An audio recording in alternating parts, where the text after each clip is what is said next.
Facebook की सेल्फियों में इतनी सच्चाई होती ना, तो करोड़ों की तादाद में अनाथ आश्रम के अंदर जो माँ बाप, बूढ़े माँ बाप जो है अनाथ आश्रम में ना, अपनी कष्ट से भरी जिंदगी काट रहे हैं अपने बच्चों को पालने के बावजूद। ठीक है, तो ऐसा नहीं होता। ठीक है। और ये जो फेसबुक की जो सच सेल्फियाँ होती हैं, ये सिर्फ काल्पनिक होती है। इसमें 10% सेल्फियाँ जो है जायज़ होती हैं, और 90% सेल्फियों का ना, मैं वादा और चैलेंज के साथ कहता हूँ ना, ठीक है, 90% माँ बाप आज की डेट में भारत के अंदर ना बहुत तकलीफ में और बहुत परेशानी में है दोस्तों। इस चीज़ का हमेशा ध्यान देना, कड़वा है मगर सच है ये। ठीक है, कड़वा है मगर सच है ये। अनाथ आश्रमों को ढूंढ लो, देख लो, परख लो। ठीक है, और अनाथ आश्रम का आपको पता चल जाएगा किस तरीके से। ठीक है, माँ बापों को अच्छे अच्छे बड़े बड़े जॉब में बंदे हैं, डॉक्टर है, बिजनेसमैन है, क्लर्क है, छोटे लेवल से बड़े लेवल तक, बड़े लेवल की बात नहीं, छोटे लेवल पर लेवल तक ना, लोगों ने माँ बाप को कचड़े के सिवा कुछ नहीं समझा दोस्तों, डस्टबिन के अलावा कुछ नहीं समझा है। वो जो है एक कांटा बन के रह जाते हैं, जब ना चुपते हैं, वो घर के अंदर डिस्टर्ब करते हैं, परेशानी का सबब बन जाते हैं। क्या इनको कैसे झेले, इनको खाना देना, इनको पानी देना, इनके कपड़े का कपड़े लत्ते का जो है कहते हैं इनकी व्यवस्था करना। मैं अपने अपने मेहमानों के सामने उनको सामने लाने में लोगों को शर्म आती है। जबकि माँ बाप जो है ना, हमारे जो माँ बाप होते हैं ना, वो हमारे जो है ना, वो हमारे घर की शोभा होती है, क्योंकि भगवान के समकक्ष होते हैं वो। ठीक है, अगर चाहे कोई मेहमान आए, कोई है, वो होने की वजह से घर की रौनक खूबसूरत बनी रहती है दोस्तों। नहीं तो पत्थर के खंडर तो आप कितना भी चमका लो, कितना भी सजा लो, पत्थर के खंडर को खंडर ही कहेंगे। ठीक है, कोई भी कितना भी खूबसूरत मकान हो, कितनी भी टाइल लगो, कितने समर के पत्थर लगो, फलाना ठिकाना, कितने डेकोरेशन का सामान लगाओ ना, ठीक है, वो खंडर के अलावा कुछ नहीं है। क्यों? क्योंकि वहाँ पे जब बुजुर्ग माँ बाप का ना सम्मान है और ना ही कोई इज्जत है। ठीक है, कुछ लोगों के घर में माँ बाप रहते हैं सिर्फ, लेकिन एक कचरा और डस्टबिन के अलावा कुछ नहीं होता है। सिर्फ उनका काम बच्चों को अपने बेटे के बच्चों को इधर से उधर टहलाना, उनकी चौकीदारी करना।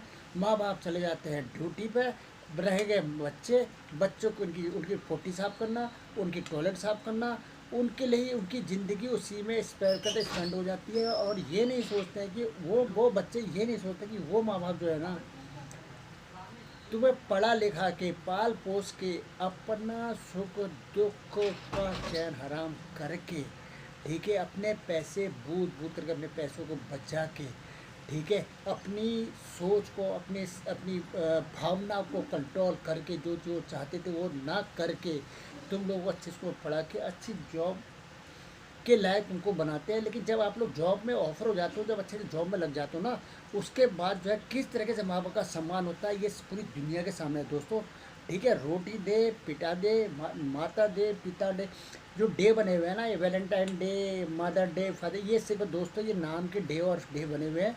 इनका ना कोई मतलब है, ना कोई औचित्य है दोस्तों। ठीक है, मैं उन लोगों का तहे दिल से सम्मान करता हूँ जो अपने माँ बाप की रिस्पेक्ट करते हैं, सम्मान करते हैं। मैं उन लोगों की बात कर रहा हूँ जो इसका सम्मान नहीं करते। वो 90% लोग आते हैं, क्योंकि देश के पूरे अनाथ आश्रम भरे पड़े हैं। दावे के साथ कह रहा हूँ, अगर एक भी चारपाई कहीं खाली मिल जाए, वेटिंग पे है।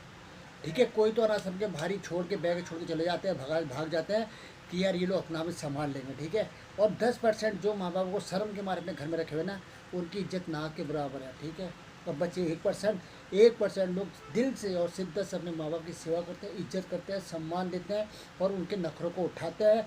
क्योंकि बुढ़ापा आने के बाद माँ बाप भी बच्चे की तरह हो जाते हैं। जैसे बच्चे का स्वभाव होता है, वैसे माँ बाप का स्वभाव हो जाता है। उनको भी टिकिया चाहिए, उनको भी चॉकलेट चाहिए, उनको भी मिठाई चाहिए, उनको सबसे पहले चाहिए। अगर नहीं दोगे वो नाराज़ हो जाता है। ये फैक्ट है, ये विधि का विधान है, ऐसा होता है। कल के दिन कोई भी बुढ़ा होगा तो वो ऐसा ही करेगा। अगर उसको रिस्पॉन्ड और इज्जत नहीं मिलेगी तो कहेगा यार मेरे को पहले नहीं दिया, उनको पहले दिया। अगर उनको पहले पूछेंगे नहीं, उनको एकांत, तो उनको चिल्लत महसूस या अकेलापन जो है महसूस करने लग जाते हैं। ठीक है, तो इसलिए कहता हूँ ना, फेसबुक की जो सेल्फी है ना, उसके भरोसे मत रहो दोस्तों। ठीक है, और ये जो डे बना के उसमें फर्स्ट क्लास कहाँ से फ़ोटो निकाल निकाल के आप लोग जो सेल्फी उसमें डाल देते हो और दिखाते हो, मेरी से तो कितनी अच्छी है, तो कितनी भोली है, मेरी प्यारी प्यारी है, पापा मेरे पापा ना। तो दिल से जो मानता है ना, तो दिल से मानता है। जो नहीं मानता ना, उसी का प्रयास है कि पूरे वृद्धाश्रम भरे पड़े हैं। दोस्तों ज़िंदगी में एक चीज़ याद रखना, ठीक है, इसमें जो है ना वृद्धाश्रम भेजने में, ठीक है, बहू और बेटे, ठीक है, दोनों का बराबर हाथ होता है। बेटा पहले तो वृद्धाश्रम नहीं भेजता है, लेकिन शादी के बाद ये ऐसी सिचुएशन क्यों आती है कि उसको वृद्धाश्रम भेजना पड़ता है। इसका रीज़न ये है क्योंकि उसकी पत्नी का फोर्स उसके ऊपर बना होता है, ठीक है। अगर किसी को बुरा लगता है तो मेरे मेरे को कोई फर्क नहीं पड़ता, उसको बुरा लगे, इसका मतलब वो ऐसा करता है, वो इस मुजरिम, इस गंदगी, इस कचड़े में वो बंदा शामिल है, ठीक है। बुरा लगता है यार दोस्तों, ठीक है। माँ बाप जो है, माँ बाप का सम्मान करो। माँ बाप दोबारा नहीं मिलते हैं। माँ बाप जब तक जिंदा है ना, उन लोगों से पूछो जिनके माँ बाप दुनिया से गुड बाय कर चुके हैं, ठीक है। उनसे पूछो जो प्यार करते थे और उनकी कमी को महसूस करते हैं। दोस्तों इस चीज़ का हमेशा ध्यान रखना, माँ बाप का सम्मान करो, ठीक है। खाली डे फे के चक्कर में उस पर फोटो डांस करो, दिल से इबादत करो अपने माँ बाप की, दिल से सम्मान दो उनको, ठीक है। कितने लोग सरकारी नौकरी में अपने साथ अपने माँ बाप को लेके जाते हैं, मैं उन लोगों से पूछना चाहता हूँ। जिस समय अगर कोई प्रेगनेंट होगा, बच्चा होने का टाइम होगा, उस समय सिर्फ उसके हेल्प के लिए, सपोर्ट करने के लिए उनको वहाँ बुला लिया जाता है एक चौकीदार के तौर पर, ठीक है। और जब ये लोग माँ बाप जो कहते हैं, बच्चे के माँ बाप दोनों ड्यूटी पर चले जाते हैं, तो बच्चा छोटा होता है, तो सिर्फ वो जो बूढ़े माँ बाप है ना, उनके वो चौकीदारी करने के लिए वहाँ पर छोड़ जाते हैं, ताकि उनकी जब तक वो ड्यूटी से वापस नहीं आते हैं उनके बच्चे की देखभाल कर सकें। सिर्फ यहाँ तक सीमित रह गया माँ बाप का दर्जा। इस दर्जे को जो बंदे अच्छे संस्कार वाले हैं ना, कसम से आपसे हाथ जोड़ के विनती है, माँ बाप का सम्मान करें और इस दर्जे को बनाए रखो। आप लोगों की वजह से ना ये देश टिका है, सृष्टि टिकी है, ठीक है। ये विधि का विधान टिका है, ठीक है। हमारी स्थिति है कि कृपा टिकी हुई है, ठीक है। इस चीज़ का हमेशा ध्यान रखो, माँ बाप का सम्मान करो, क्योंकि इनकी जगह भगवान भी नहीं ले सका। हमारी औकात क्या है। जय हिंद, वंदे मातरम, भारत माता की जय।